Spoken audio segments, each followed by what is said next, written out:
This is Mr. Lee. In this video, we're going to go over the differences between distance and displacement.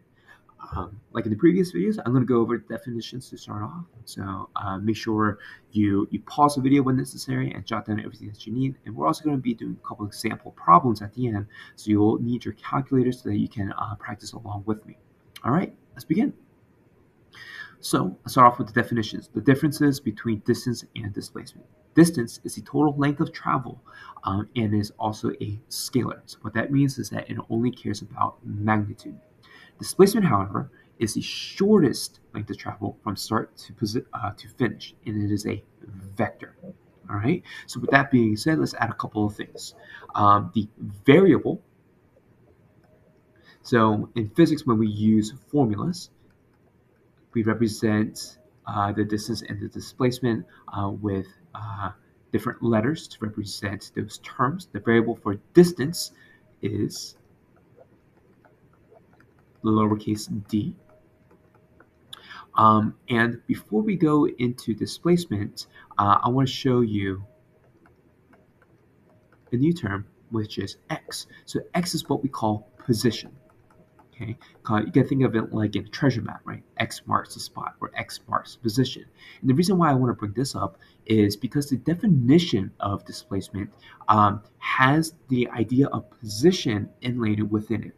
So displacement is the shortest length of travel from start to finish, meaning that it only cares about your starting position and your ending position. Okay, so X marks position. And let's show you a couple more. We have XO, so that O is a subscript, and sometimes you'll hear me call that naught, NAUGHT, which stands for initial. So this is what we call our initial position. And then we have XF, and that F is final position.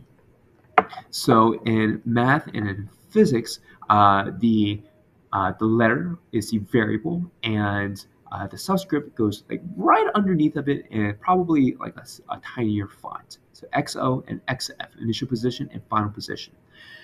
With that being covered, now we can discuss the variable for displacement. So displacement is a combination of the two, and it actually utilizes a special Greek mathematical variable, and that is the triangle. And this triangle represents what we call delta. Okay, it's a mathematical term, and delta is simply the final of whatever variable minus your initial. Okay, so if we have something like delta x, by the way, delta x is the variable for displacement. Okay, so this is displacement. The formula, this is your first official formula for displacement. Okay, delta means final minus initial. So final position minus initial position is your displacement. Okay, so a lot to discuss there, a lot of definitions here. But to wrap it up, delta x is displacement and d is distance. The variable displacement is actually a formula. This triangle represents delta, okay, and delta means final minus initial. So displacement is your final position minus your initial position. And in our example, we can see why that final minus initial position matters so much. Okay, so those are the variables, and to make sure we have everything ready for the next couple of slides, in physics we use meters as our units. So the units are meters, and we represent that with a lowercase m. Okay, we don't use miles, yards, or feet. We use meters and any prefix that comes before it, like centimeters or kilometers. All right, let's go look at a couple of examples. Mr. Lee rides his bike 10 meters north, 5 meters south, and then 3 meters north. Determine the distance versus the displacement.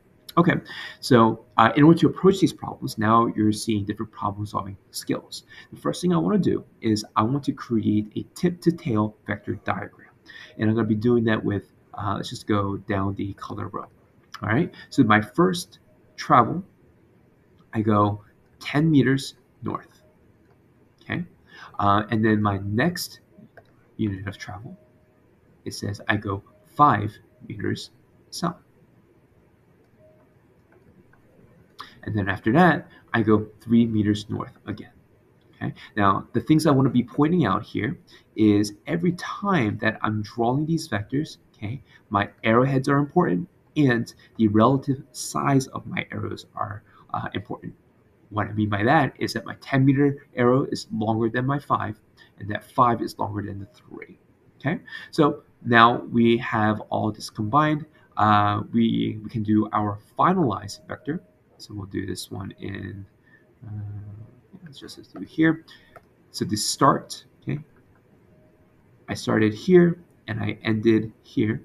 So this is my final displacement vector. This is my answer vector. All right, right there, whatever numerical answer that is. But using the tit-to-tail method, that would be my final answer. So let's figure out the distance first.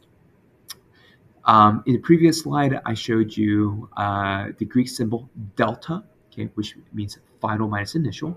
And so on this slide, for distance, I want to show you a different mathematical symbol. This is sigma, and this means summation, or in mathematical terms, the total. All right, so for my distance, I can do the distance is equal to 10 meters north plus 5 meters south plus 3 meters north.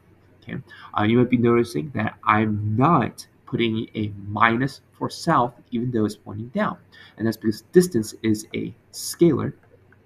For scalars, we only care about the magnitude, the number itself.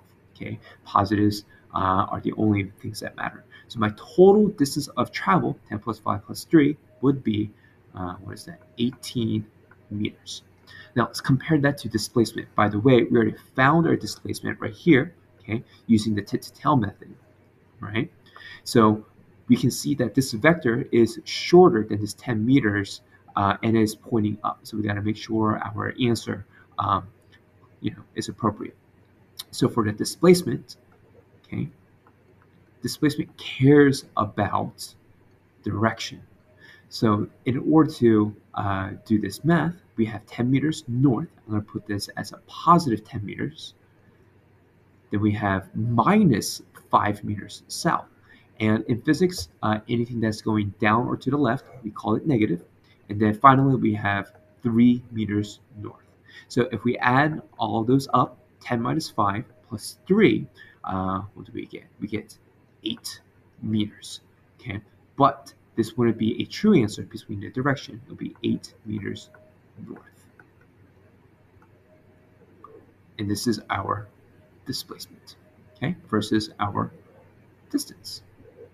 Now you can see that the total distance is greater than the displacement, okay, and it's because the distance looks at the summation or the total amount versus the displacement, which cares about the shortest distance.